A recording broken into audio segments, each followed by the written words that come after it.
Greetings. Welcome to Pumps on the Ground, broadcasting on NNV News. I'm Sister Charlene Muhammad, your host. We have a great show for you tonight. But first, across the country, the coronavirus pandemic and the COVID-19 vaccine. In our Final Call newspaper, my story highlights that over 55% of New York's firefighters have joined the ranks of those who are refusing to take the vaccine. Over 55%, news is reporting, New York firefighters are not wanting to take the vaccine. The vaccine is not mandatory, but it is strongly encouraged. Among those frontline healthcare workers, the Final Call reports, who are not wanting to take the vaccine and they have rejected it, include 60% in Ohio nursing homes, as well as a great percentage of those in Los Angeles County, as well as Riverside County. In Riverside County, health officials are saying that so many frontline workers who were prioritized for the shot have been refusing it that it is alarming. Also happening in California, this is what we're learning today. The hospitals are rationing care. So all of this is surrounding the COVID-19 pandemic. The Final Call the Final Call story, which I wrote for this week, it's in our current edition at finalcall.com, features student minister Dr. Ava Muhammad, who is reiterating the warning from the Honorable Minister Louis Farrakhan, our publisher: do not take their vaccines and why. So that's the Final Call report. And now we will turn to Pumps on the Ground, featuring the work of the MGT, Muslim women and girls across the country. Tonight we have with us Love Not Blood campaign co-founder Sister Beatrice X, also co-founder of Families United for Justice. We'll be joined later in the show by Sudan Muhammad of Washington, D.C. Her organization is Sudan's Service of Love. Let's bring in now Sister Beatrice. Assalamu alaikum, Sister Beatrice. Welcome to the show. Wa alaikum salam, Sister Charlene. Thank you for having me. It's an honor to be here. Absolutely. You look so beautiful, and thank you for taking time off the front lines to talk to us as well, Sister Sudan. Assalamu alaikum. Walaikum assalam, ma'am. Thank you. I like to have you both on because I want you as well with myself to dialogue and bring out questions and some of the intricate details of what you do, because you two are among many of our sisters who are right there in the streets, on the front line, serving our communities, and particularly the women and girls. And I want to start with you, Sister Beatrice, and Sudan. Weigh in as you please, okay?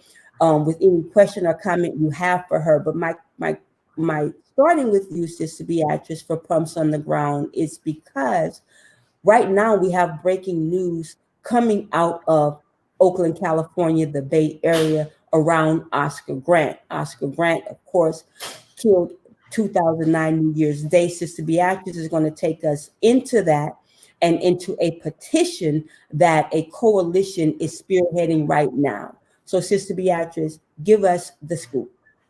So the breaking news is that we are demanding that District Attorney Nancy O'Malley charge Officer Anthony Tony Peroni with felony murder. He should have been charged 12 years ago. So I'll just give a little backdrop. So the DA said that 11 years ago, when we were beginning to go to court in Los Angeles, that he would charge him, but right now he wanted to use him as a witness. Well, he never became a witness for them. He was hostile.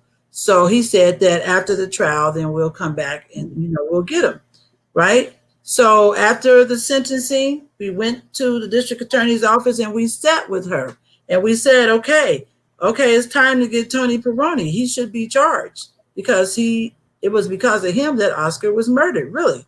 And so this district attorney told us that because the case was moved to Los Angeles and that there was a lot of money spent, that they did not have the finances to charge him at that time. Wow. Well, we were very disappointed. But what happened is we didn't know. We knew in theory because we were in the courtroom every day and the eyewitnesses shared, but we didn't have on paper what we really knew. And so we'll fast forward to 2017 and 18 as we lobbied with Senator Skinner for SB 1421, which is a law that says that when the police does something to you, that the family has a right to get the paperwork, check on their background, to see where they've been, how many cases they had. So we actually, California Families United for Justice, co-sponsored that bill with Senator Skinner. And so it came into law in 2019. So in 2019, Uncle Bobby, who is the uncle of Oscar Grant, filed that paper. Matter of fact, we brought over about 18 families to the law office of John Burris on January the 4th of 2019, as soon as it came into law, so that families could get the information. Well, we got the information back. And in that information is a report that was done by Myers Nave, which some of the report we knew of, but we didn't know the depth of the report. But because of that law, we were able to get the whole report. And in that whole report, it said that he was the reason why Oscar was murdered.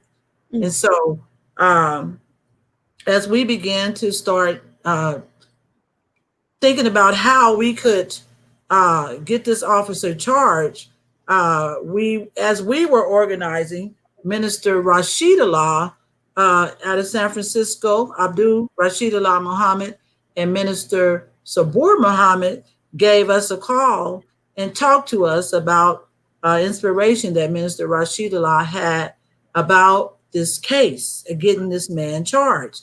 So even though we were already working, we conceded because we in the nation, right? So we want to work with the nation first and foremost, right? So we conceded, and then we started a coalition Justice for Oscar Grant, and we've been working ever since. We have this petition right now. We had a press conference. Let me tell you how they work. We had a press conference, and while we was having our press conference, before we could finish, the DA comes out and say, "Oh, I will open the case." Because our first press conference was demanding she open it.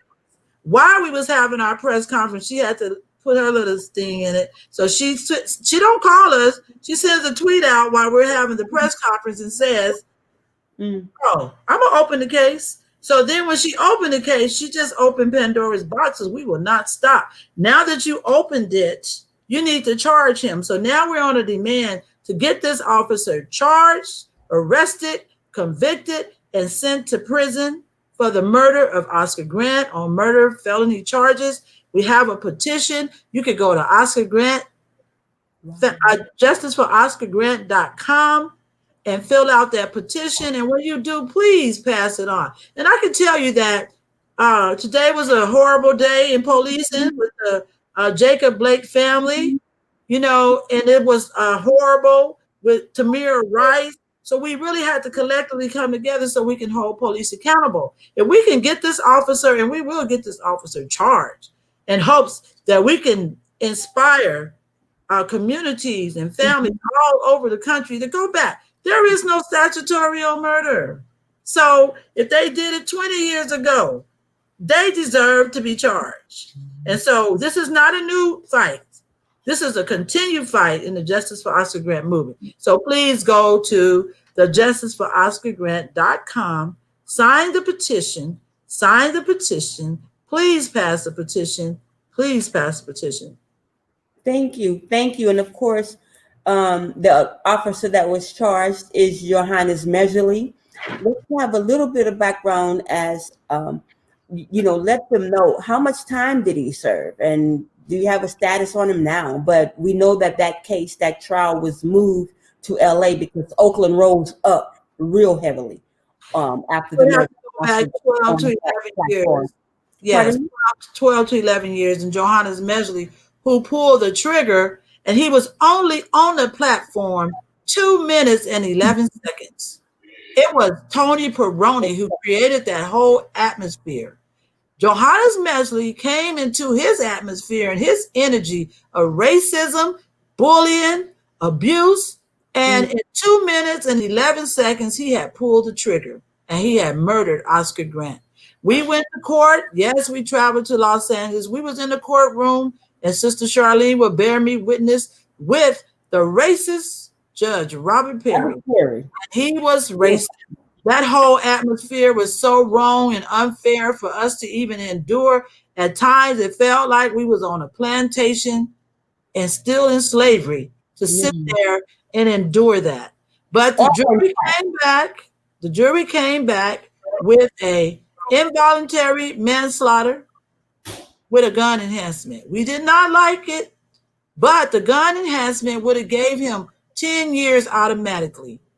And so we was like, okay, with 10 years and the involuntary, maybe 12 or 14 years, something is better than nothing.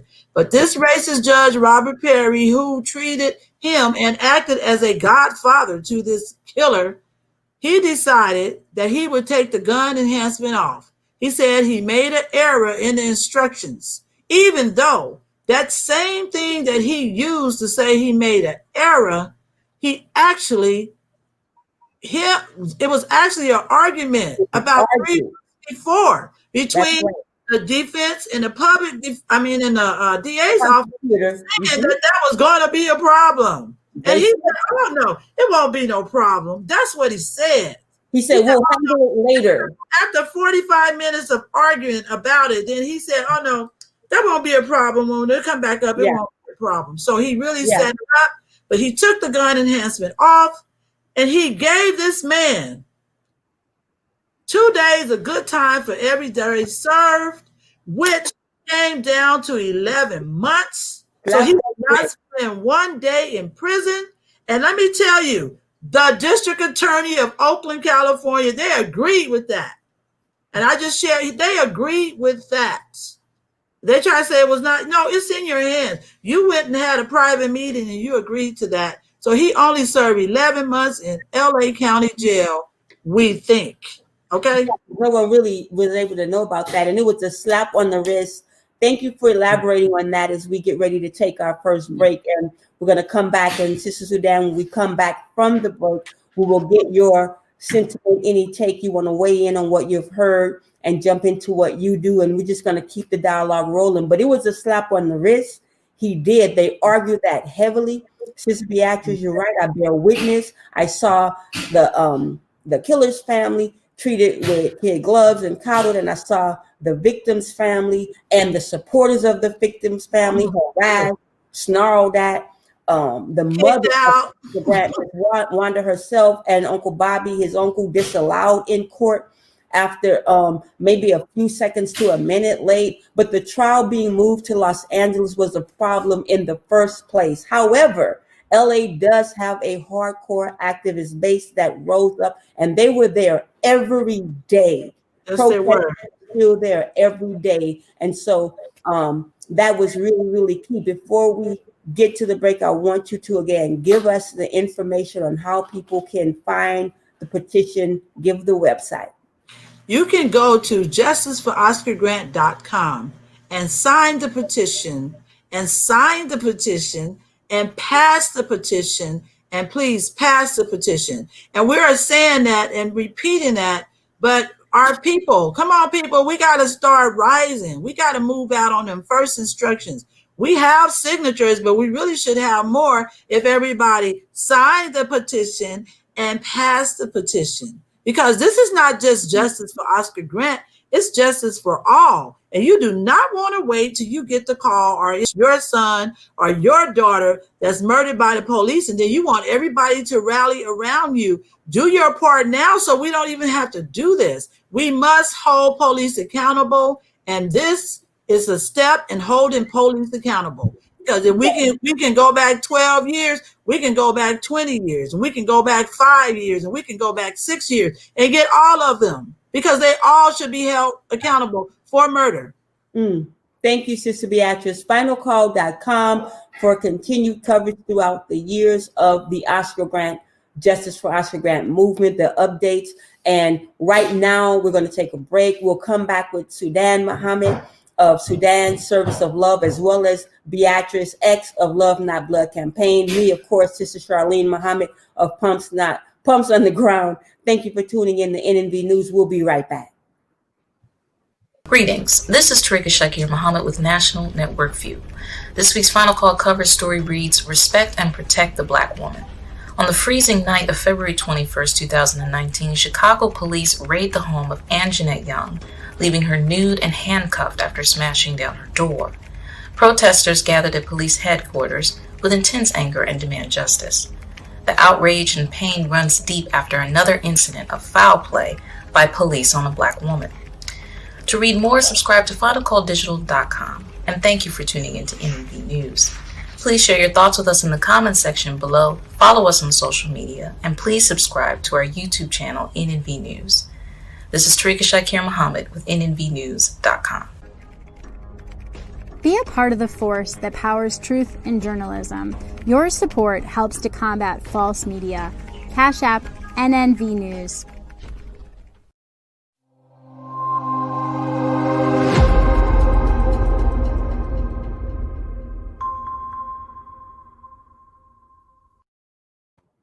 That is what it is all about. Pumps on the Ground. The work of the FOI, the Fruit of Islam, the MGT, the Muslim Girls in Training, the women and the girls of Islam in the Nation of Islam who go out with the final call every week. This show is a salute to them. It is an honor to be a part of the great team. And Sister Tarika Shakir's report is fabulous. Finalcall.com, finalcalldigital.com. We also have Final Call Radio where you can subscribe. So look, we're going to bring in Sister Sudan Muhammad right now, as well as Sister Beatrice back to talk about what Sister Sudan loves. Because when we hear about Anjanette, right, and what happened to Anjanette Young in Chicago under a Black mayor, and let's not mistake this. She is the mayor now, but she was aware that this had happened. The reports are coming out. It's in the Final Call newspaper, how this was kind of buried. And so people want some answers. But those who serve people like Miss Young are right here. Sister Beatrice with the mothers and the families, the girlfriends, the wives of those who are killed in police violence. But Sister Sudan as well, going out to clothe, feed, and whenever she can, and her family shelter women and girls. Sister Sudan, thanks for joining us on the show. Assalamu alaikum again. Walaikum assalam, ma'am. Thank you for having me on. Absolutely. So I saw you nodding when Sister Beatrice was talking. Is there anything you want to add to what she was saying, or any question or concern before we jump into your groundwork? Sister, you have really touched me because there's a sister that she's a good friend of mine. And she's been on the police department for about 30 years. And I really don't want to say too much because she shares a lot of private things with me. That's right. But she tells me a lot. Recently, there was a brother in Eastover Shopping Center where this police officer in broad daylight in front of children drugged this man across the parking lot. You see that a lot. I see a lot of police brutality in my community. And it's like, this is swept under the rug. I believe it was 2 years ago that a police officer had shot a man to death in Temple Hills, not too far where we live. And a man was handcuffed in the back of the patrol car, and he shot this man to death. The family was given, I believe it was semi-$1 million. I think it was 10 million or something like that. But cases like this is so prevalent in our community. It's really ridiculous. So it touched me to even hear stories like that. It just, by the grace of God, there go I. It could be any one of us. Yes, ma'am. Thank you. Thank you for adding that. And I know that's the same sentiment that you take out, Sister Sudan. I mean, like, you go above and beyond. So how did you get into going out with meals and with clothes? How did you get into your ministry? Well, I want to say 22 years ago, my husband and I we used to live in Rivertown in this apartment complex. And I saw so much. And it's like our condition is normalized. Like you see a mother on crack and the children out there. So you just sit and condemn her, not go to the root of the problem, but you'll talk about a woman who's in that condition. And my husband really helped me to see things. I mean, and Honorable Minister Louis Farrakhan, when he went into the greatest minds being on crack, or the ones who are in jail or dead, the greatest minds. So me understanding that, and I thank Allah for the study guide, self-improvement, the basis for community development. Alhamdulillah. Reading that, it just made it just we came to life.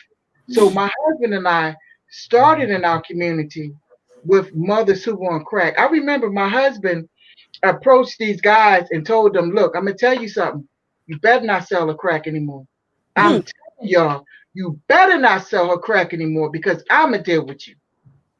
So now him doing that, my husband and I started taking children in. So we had people living with us. That's beautiful. This sister, she was on crack, and she studied me and my children. And she asked me one time, she said, Miss Muhammad, I'm going to the store. I'll be right back. Is it okay if my daughter comes to the house? I had my daughter Indigo was young, so they were around the same age. So I said, okay, it's fine. This woman came back 7 months later. So I could do that. 7 months later. I never called the police. I never That's checked right. anything. Queen. Yes. Then she did it again. She got herself clean. She did it again. This time she left me with 2 children. Another lady who had this problem, who was on drugs, may Allah be pleased with her because she's no longer here, but she left her daughter with me. And her daughter at the time was 11. She weighed 211 pounds. Mm-hmm. She was depressed, and her mom she was really strung out. So I decided, because the girl was so beat down from people teasing her, this girl, life had beat this baby up so bad. I took her out of school. I started to homeschool her with my daughter. The neighbors had called the police on me because they thought that I didn't have the right to have this girl in my house, and I homeschooled her. Well, when they called the police and social services, I let them in, and I had Lolita to recite student enrollment and actual facts. And a lot of them, Come on. police heard her. They said, can you homeschool me? They left me alone. They said, if you need anything, we will help you. So that was the beginning in 1998. And just seeing a need. My husband and I were blessed to send my daughter to learn how to play the piano and harp. It wasn't enough that she was able to do these things. We went to the library and asked if we could teach the other children. Because here you are in our community, in the neighborhood, in the library. Why is the police officer walking around with a Glock 9, a baton, mace, pepper spray, all this stuff in the library? Yeah. So I just saw the need, and I'm just so grateful. I'll say it again, the study guide gave all of us a post assignment. The study guide freed the slaves. Ooh. The study guide freed us. Yes. Yeah. So from there, and I'm just, my daughter was blessed. She, by trade, I'm a licensed cosmetologist. My daughter does hair much better than myself. I went to school for it. She started in the community teaching other girls who were prostituting. See, human trafficking in the DMV, it's bad. Wow. In the DMV, human trafficking is bad. These Caucasian males will come from DC to the Maryland side where we are. And I have done videos where I interviewed a lot of the young brothers who said they're being approached by men in our community that would just come and you walking around, Caucasian men walking around with young boys. You don't have a basketball team or football team. Why are you walking with these boys who you can see they're clearly gay? They have been manipulated because there's really no jobs here. And I talk about these things, and I've shown videos where I'm showing signs. Look, clear as day in our community, you have signs where you are asking, you're trying to get people into prostitution. You can make this X amount of dollars. Clear as day in our community. What? clear as day, sister, in our community. There are signs up. There are signs. I have shown videos, signs saying if you want to at certain clubs, if you want to trick, um, strip, bare feet. I don't know if you're familiar with bare feet because there are were it was a few stores in my community that catered to women who were prostitutes or was in their lifestyle. So I was talking to some of the girls, and a lot of young women got into the lifestyle because it's normalized. Look Yeah. at the condition. No one is talking to them saying, baby, you don't have to do that. Yeah. And if you are doing it, it's okay. It's normalized on TV. You're right. It's the whole jokes and making it rain. And I want to go, Sudan, thank you for your work. You know, I want to go back to something else you mentioned, which was about crack. You know, that too. And I've been guilty. I'll start right here of making before I knew better, you know, a joke about a crackhead. You know, but when we can recall when that was poured into our neighborhood, how our neighborhood just changed from bright, sunny places, even though they were many concrete jungles, but the sun left and dilapidated buildings and just gray areas, everything came. So I really, what's your website or what's your link so people can go and see some of the footage of what you do? And I'll ask you the same too, Sister Beatrice, but give us your Twitter handle or if you have a Facebook page, let us know where people can see some of that. Actually, is my Facebook page is Sudan Tahisha Muhammad. Also on Instagram is Sudan Tahisha Muhammad and Twitter. But I have to show videos because a lot of people don't want to believe it. They can't believe it. Yeah. Come on. We can't denial. Let's just call it Yes. denial. Yes. You know, so you two can tell me as we get ready for the next break if you've experienced this. You know, a lot of can't believe it is if I look at it, address it, and accept it, I'm gonna have to do something about it. And sometimes people run from that. I've observed that a little bit, but what has been your experience? You, Sudan, and then tell me, Beatrice, and we're gonna hit a break. You know, my experience is this. I'm tired of hearing people say they out there because they want to be. Are you crazy? Try living in the DMV. It's so expensive. You need 6 incomes just to make it out here. Did you say I mean, it's no joke. It's really tough. So it's like they choose to be out here, or here. I mean, it's just it makes me angry because if you understand when you start talking to people and you understand how destroyed we are, how low our esteem is. I will ask people, what would you like to eat? Whatever you fix. I didn't ask you that. I asked you, what do you want? Yeah. Tell me what you want to eat. Wow. Wow. I mean, I'm sorry. No, don't apologize. I just want to leave it there. Just put a pin in that. We'll come back. You see, Beatrice, you got it going. I got the same spirit, but we'll come right back. Just hold that thought. Yes, ma'am. Pumps on the ground. We're highlighting the work of the MGT tonight. I'm Sister Charlene Muhammad. We'll be back. National Network View was recently banned from the media platform YouTube.com. Within 12 hours, the NNV IT department quickly sprung into action with the independent service system to back NNVnews.com. The nation's news network is now streaming content 24 hours a day, 7 days a week. As we extend gratitude for the believers' financial support through donations, this media activism will not stop. Please continue to be a part of a force that powers truth in journalism. Your support helps to combat false media. Donate to NNV News. This is Clifton Muhammad with National Network View.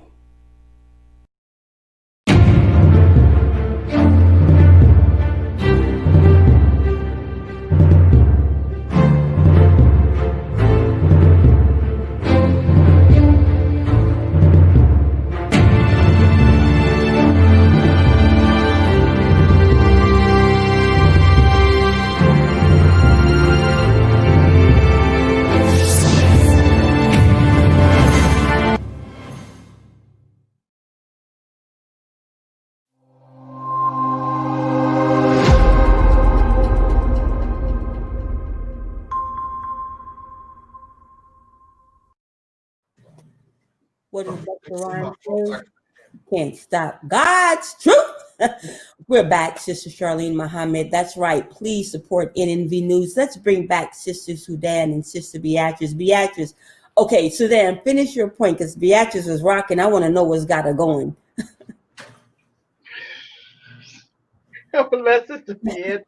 Because I'm so full when especially with dealing with Black women. And I just want to say, when COVID first hit and they closed the shelters down in DC, they threw a lot of people out.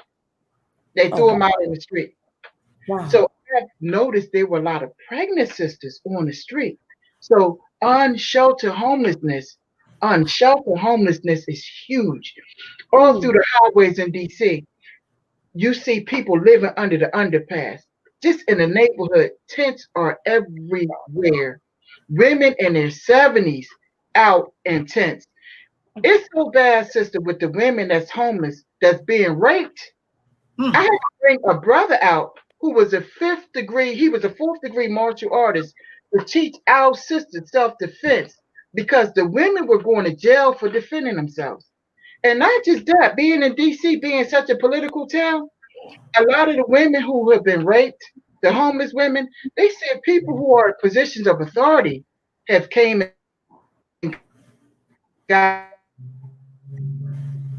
Oh, wait a minute. Oh, wow. Oh, wow. We got to have her bring that back when she reconnects. Beatrice, she blowing my mind right now. Right. I just want to say, I wanted to salute the sister. Oh, my God. Love her. I love her for her work. I love her for her patience and doing this work.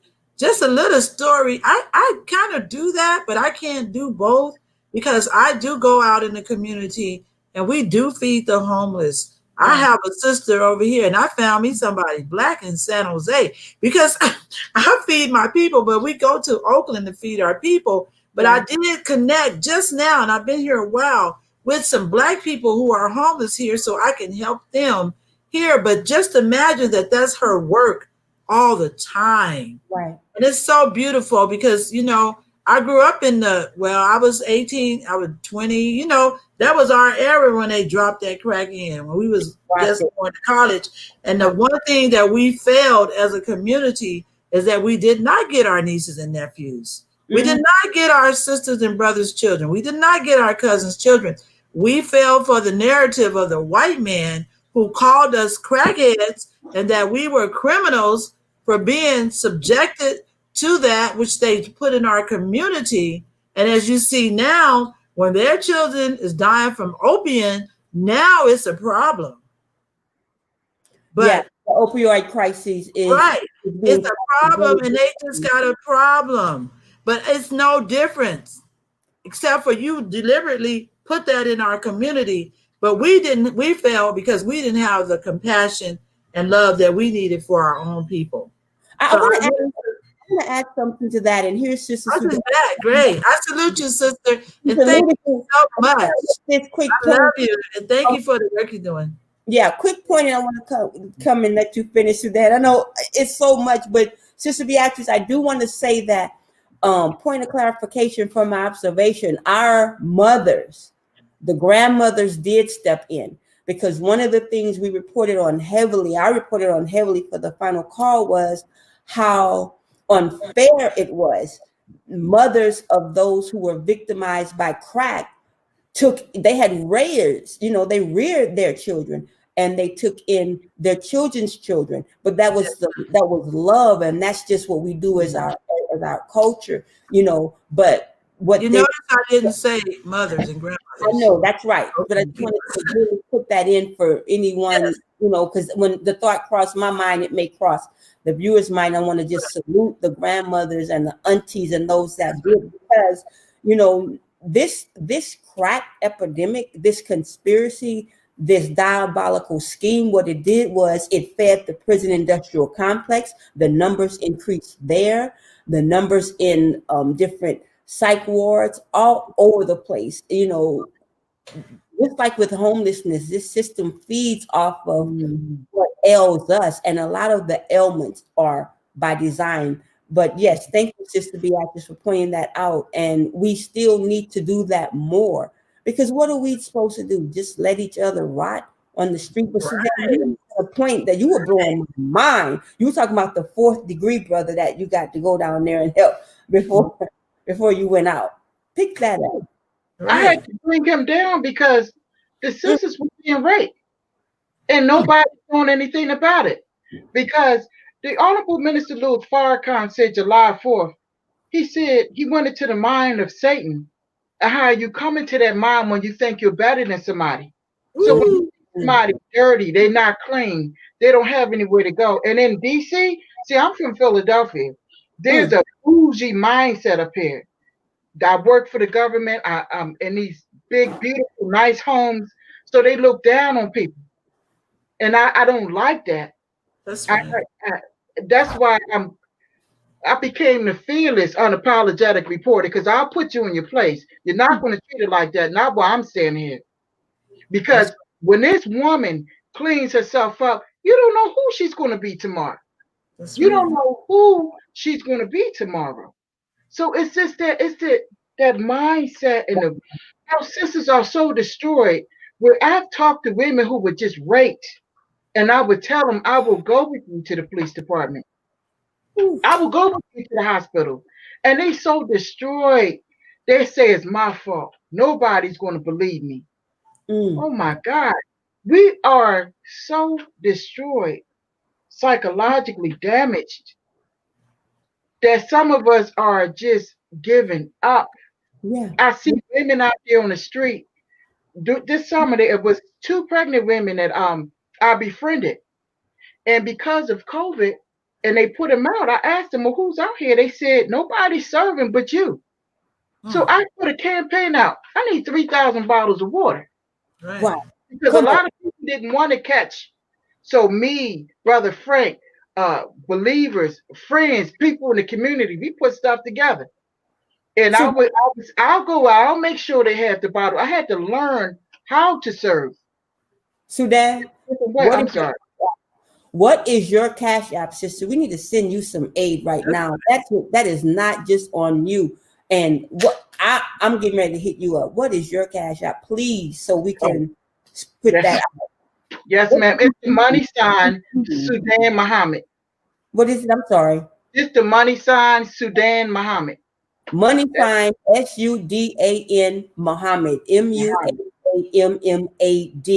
Do you have a physical address where people can send products or services that you're getting ready to tell us that you give to the sisters and the children out there? Sister, I want to say this to you now, because of this unsheltered homeless problem, which they don't care. We've been bringing tents. We've been buying tents. So some people may have a tent connection, or is it just the cash you will do right now? Well, we need the cash for the food. If I have a tent connection, give it to me. We need blankets. We need everything. Okay. They are literally, people are dying on the street. I bring coolers out because a lot of people will put the water in big coolers, and this is how some of them are bathing. Some of them do not like going into the shelters. One brother, we did a video, he showed his back of all the bed bugs, the bites on his back, because in the largest shelter downtown in DC has a major bed bug problem.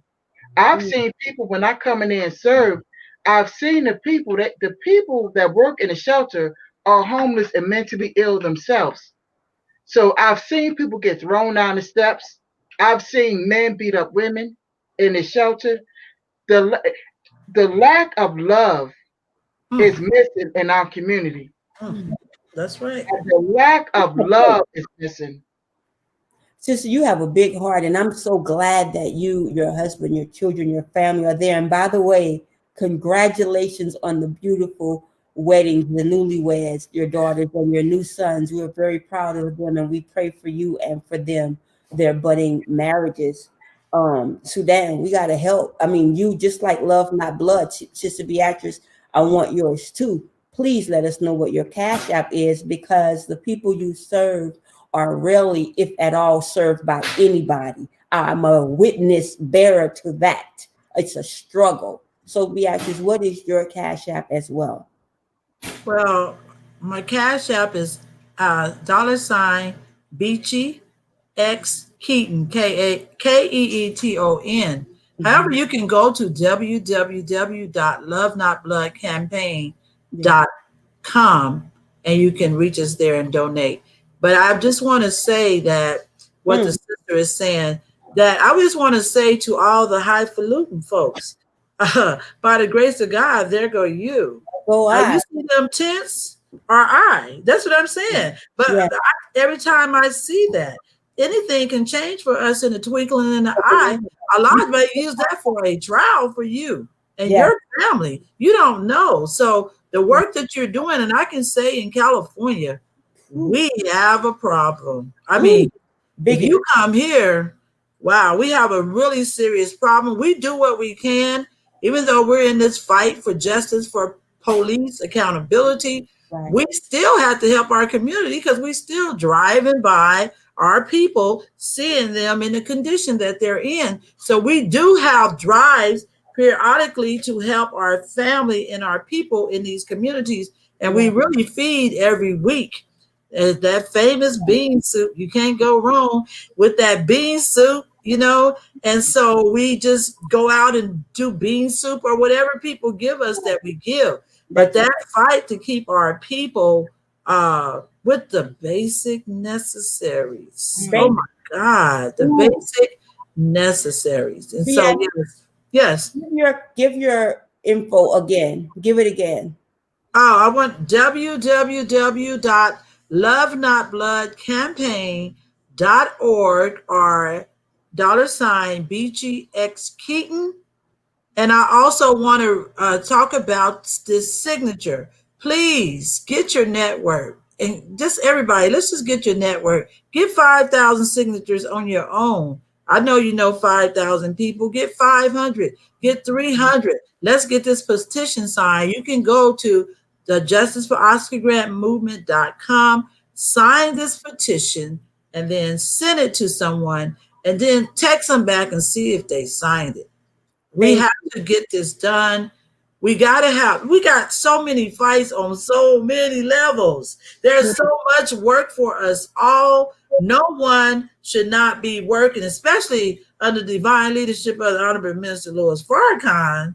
We should all be working. We should, in the community, we should be more than Jamaicans. We should have more than 3 jobs. There's a lot. There's a lot to do. And look. We know it is the pandemic, and we are under the divine order. That's right. That's right. For the exceptions, which are the essential needs, the services, you're going to work. But if you're not able to go, some people they can't go physically, but some people can't go. If you know what I'm saying, everybody interface with our people. Right. Because hey, everybody don't need to be talking to the people, but because we have to have proper handling of people. But you can support organizations that do, or you can join on and go with those that do. But you can quietly send a donation. Right. Support the Nation of Islam. Go to NOI.org. NOI.org. Send the links from Student Minister Ishmael or Minister Farrakhan or the different ministers who are coming, which is, by the way, Student Minister Dr. Wesley Muhammad is coming with it on the COVID vaccine this week. We have Minister Ava's Laws of God, Part 1 and 2. We have Beatrice Muhammad and the research team, the research minister. So much information. Just, you can get the truth in the word. You can get the donations like the 10,000 Fearless, which is featured in the final call this week. Student Minister Abdul Sharif Muhammad, the Southern Region Minister, regional representative, and the 10,000 Fearless is doing work. These sisters, there's a lot of people. If we start to call the roll, but you can also go out yourself, buy a pair of socks. I understand that socks are a number one need, according to some reports. I get from shelters. You can get blankets. Just drop it off. You don't even have to do it for the applause. A lot of people don't. I'm not saying you do. Just do it quietly, do it loudly. Do, but get the goods to the people. And as Sudan mentioned, Beatrice mentioned too, extend a hand, but meet them where they are, Right. and we cannot look down on people. I don't want to sound and seem preachy, but this show, Pumps on the Ground, see, this is the purpose of it, to highlight the work, and hopefully it inspires you to serve. You know what? I'm gonna tell you something. How about we could just start in our own family? Let's do it. Let's start in our own family. We have a major emergency in my own house with construction. We had to leave the home. If it wasn't for my sister where I am now, I don't know where I'd be if my sister and brother-in-law hadn't taken us in. So we just look in our own families. Maybe that person that we're not speaking to or got in the last week, but they may need something. But we must serve each other. Go ahead, sisters. I'm the host, not the guest. So I just wanted to say that you hit it right. We must love. We have to start with loving ourselves by following the instructions of our divine teacher, the Honorable Minister Louis Farrakhan, and studying and keeping us on our post. I thank God for our student minister, Brother Abdul Sabur Muhammad, who, since we have a community call every Friday, you should join us. And that has kept us solid in Oakland, that we can come and talk with our community, as well as our study group and the mosque on Sunday, to keep us together so we can keep our sanity. Because that's the main thing right now, is for us to keep our sanity, to keep our Islam, and to keep our faith. And if we work on those things, we will be able to go out and touch those who we come in contact with at a social distance, right? And we will be able to help and impact them, even just with a smile.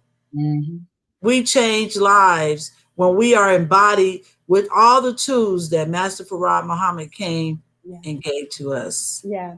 As we go to Sudan as well to add, and thank you for that, Sister Beatrice, I want to make a point about an observation I've been having about the going into our chambers and sheltering in place according to the divine guidance and instruction, life-saving.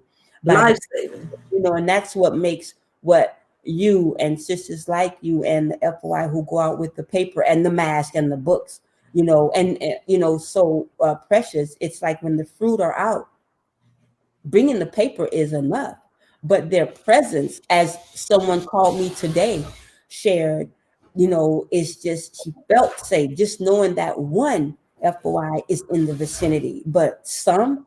So, but I wanted to just mention that this work is really crucial, and we really can't let it up. And the divine instructions from the minister, it's not just the pandemic in terms of the virus, but it's the atmosphere, it's the particles in the air, it's all of what's airborne, the toxins, but it's the energy and the spirit that I'm observing. I was at the bank the other day. A fight almost broke out in the line at the bank. Someone disrespected an elder, and a young person in front of me got in between and checked that, but then he couldn't catch his cool. The guard at the door wasn't even paying attention. His back was to the door. He was looking inside the bank where there were only two people. And when I came out, the elder that was disrespected had called the sheriff. So there were 5 sheriffs on scene. Beatrice, how that could have played out. But the tension was so high because the bank lines my bank had a double line going around each corner. Other banks had the same line. So people are impatient. People are driving very horribly. There's road rage. All of this is why we need to be in that chamber. But back to you two for the balance of the show. Sister Sudan. I'm sorry, can you say that again? Yeah, I was just waiting to hear from you. Talking about the service. I just made a point about the importance of hearing and obeying what the Honorable Minister Louis Farrakhan has given us, and how the virus, this whole pandemic and sheltering, as we serve the people, as you two are doing, it's not just a disease, but it's the whole climate of and of violence. And then you're talking about rape of a 70-year-old. Sister, what's happening with that? I'm sorry, did you tell us what the black belt is? What's going on? He came out and he gave some instructions, and some of these women, not only he taught them how to break somebody's arm. He had to just big things because they're not getting the help that they need. One sister went to jail. I said, trying to defend herself. Who would want to rape a 79-year-old woman? I don't understand for the life of me. But I want to share this with you that I've learned from every encampment. You have what you would call a mayor of that encampment, and it's always a black man. And some of the black men who are out there, I'm so grateful to Allah that they are protectors of the women who are in that condition. And then, sister, one time we had to bring out, oh my God, it's just so bad with the rat problem that they have to sleep there sometimes because there's so many rats that's coming in. Because of the hotels and the restaurants are closed in DC. And some of the people may have food inside their tent. They said the rats are trying to get in and the squirrels. So sometimes I have to bring rat poison or mothballs to place inside. So I started studying, I think it was, I forgot what university did an experiment. They did an experiment with people who are living in infested areas with rodents. And they said psychologically what that did to those people, how it really caused mental illness, that they couldn't even sleep in a condition like that. So I can imagine on top of all that, you're dealing with rodents and rats, and DC has a rat problem like they have in New York City. Ooh, some big ones. I'm talking about some big ones that look like puppies. It was just like the said, there's so many problems that we have. I just hate to see an elder living out their last days. Yeah. Living like that. You know, and what can I do? You need a tent. Okay, you need a bed. We've been buying little blower beds. You can get them in Walmart. And the pumps, just so they can have I can't offer you a place, but if I can make your life a little bit comfortable, and the people are so grateful. Thank you. When I ask them, what do you want? If they say they want some fried chicken, you want to get some fried chicken. So stop getting mad at me for doing that. We know they can have bean soup too, but you in the street in the cold, right. Mm-hmm. And that's a pleasure moment. Right. That's a moment of pleasure. It beats a bag of chips. You know, a lot of our people will get on Skid Row. DJ General Jeff, the mayor of Skid Row here, as he's dubbed, you know, talked about the evolution, and he and others are working themselves who are on Skid Row to feed people better food, not just the starches that are easier to prepare or potato chips and different sugary drinks. We see a lot of that changing. And Skid Row, as you both were talking about, how Beatrice, you said in Oakland, how it's expanding, and you too, Sudan. Here, Skid Row was 50 plus blocks that they had cordoned people off into, but it's going all the way down in different suburbs. There are 10 cities, and here they're mandating that people can't sleep under the freeways anymore. But it's all across the country. Remember from the Fugees, Brother Prize, Hill and Brother Wyclef Prize went underground. He went undercover. It's in the Final Call newspaper. He came and went underground on Skid Row. He talked about the gigantic rats that were in his tent, and he couldn't blow his cover. And he was very upset. And he talked about being on the corner and people just upset. Like he was incensed that he almost blew his cover because of the way people were treating him. Here's a millionaire rapper, you know, very famous. But that was an experience you made me think about. Go ahead, Beatrice. I just wanted to share that even in all of that, what I have found is that spirituality right now is a powerful tool. And I say that because we go and we pass out the final calls, just like the brothers in Oakland. We're in San Jose, but the brothers in Oakland that go out into the community, the love that the community give to them just for getting that paper, they're reading more than they ever read, because of the condition that we're in. And I just want to share that we had a Zoom for Families United for Justice, families coming together before the year ended to give them some word. Minister Support came on, others came on. We had mental health care for them, to go on into this 2021. Yeah. And we gave out How to Eat to Live. They were, and I have to send their books. They were excited about that because I can tell you right now, we know this, but at the end of the day, the Nation of Islam is all we got. And I think our people are coming to that reality of paying attention to our divine leader, the Honorable Minister Louis Farrakhan, because what the Honorable Elijah Muhammad taught us, what Master Farah Muhammad brought us, and what our divine teacher continues to teach us is more than 100%, and it's right now. Yeah. And our people are starting to, from my experience and what I'm seeing, and even in my family, one of my family members take me say, I'm listening to the minister. I say, praise be to Allah. But I'm just saying, we just have to keep working on ourselves first. I'm gonna start with me to embody that spirit of our divine leader, teacher, and guide, and do what he says, and just step out the door, and Allah will bless us to do the work that we need to do that day. We all, one person ain't gonna do everything. We all need to come on and do something, so nobody has to do a lot. And I just wanted to point that out, that the spiritual is working right now. It's coming. We just have to keep on. We're touching lives because people are they got no hope. Islam comes when all else fails. Mm-hmm. Thank you, Sister Beatrice. And we'll have Sister Sudan. Can you make your closing remarks? And I'm going to close it out and we're going to go. Don't forget to sign that petition. Thank you. That's OscarGrant.com. Sign that petition. That's petition. That's my last word. Sister Beatrice X Love Not Blood campaign. Sign the petition, justice for OscarGrant.com. That's right.